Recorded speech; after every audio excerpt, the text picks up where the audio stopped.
Hello বন্ধুরা, সবাই কেমন আছো? ভালো আছো তো? আশা করি সবাই ভালো আছো। প্রতিদিনের মতো চলে আসলাম তোমাদের কাছে রান্না নিয়ে।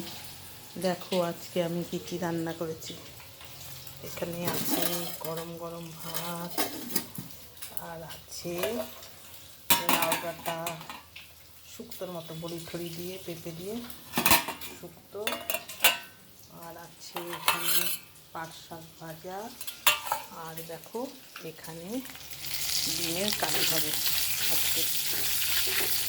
এখানে ডিমটা ভাজা করে নিচ্ছি, তারপরে রান্না করব ডিমের কারি।